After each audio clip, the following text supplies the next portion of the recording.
Welcome back on Agenda. We are celebrating and marking Sundar Pichai's appointment as a new Google CTO, and of course to mark that we're coming to you live from IIT Delhi, and all IITians have told us how much his thing has been contributed by the institute itself, but there are some concerns. They have questions that they have. Go ahead with your question. Yeah, go on. Yeah.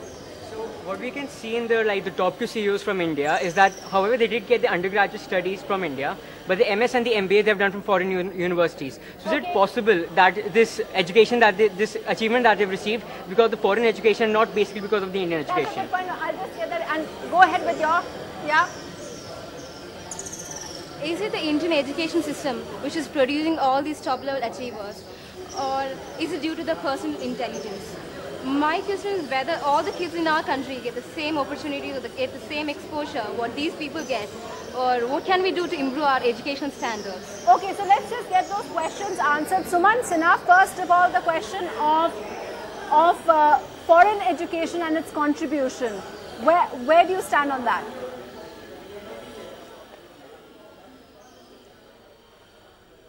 Well, you know, I think that in some senses the IITs provide the base, they provide the base level of education, and then perhaps a master's degree overseas then helps you get a much more broader worldview.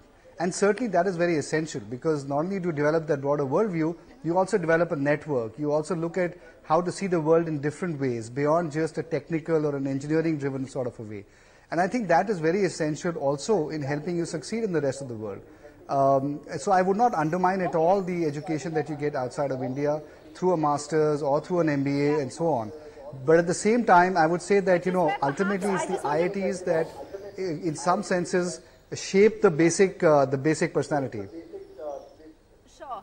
But perhaps it also raises concern, and that's where I want to bring some of the students in over here. The concern that is classically being held here in India is that, are we all suffering the problem of brain drain? Despite the fact that they're celebrating India's success, is that brain drain problem still here? You wanted to say something about that, yeah? What a problem. IIT provides the basic infrastructure for our undergraduate studies, but we still have to go explore our options in the overseas market, because there are much better universities. If you look at our international rankings, we don't stand a chance with the other institutions. Yeah. So we need to focus on our education of our research and facilities that we are getting here in our country. Would you say you're the odd one out? I mean, did you succeed despite the fact that you didn't get a foreign education? No, I think there are many such examples. I would say that 70-75% of the people who have reached to because the top. Because you're totally made in India. Yeah, I am totally made in India. FMS Delhi and PEC Chandigarh. Yeah. So I am made there. I think it is definitely there are 5-6 very specific qualities of Indians, you know, which take them up. One, of course, you know, English. Yeah. Very strong in maths.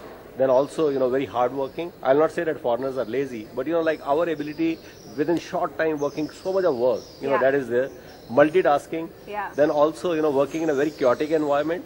Yeah. Right? We can still excel in a very, very chaotic environment. Yeah. And also, you know, the kind of understanding and the teamwork which we are able to develop. You know, we are in India, you know, we are so independent, so dependent on people. You know, we are not so independent. You know, we are staying in hostels. We depend on them. You know, when we are commuting, we need.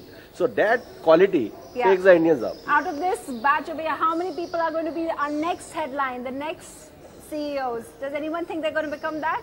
All of you. Fabulous. Okay, on that positive note, and hoping to come back here to celebrate your success, that's it on Agenda. Thanks for watching. Thanks to all our guests. Goodbye. Thank you.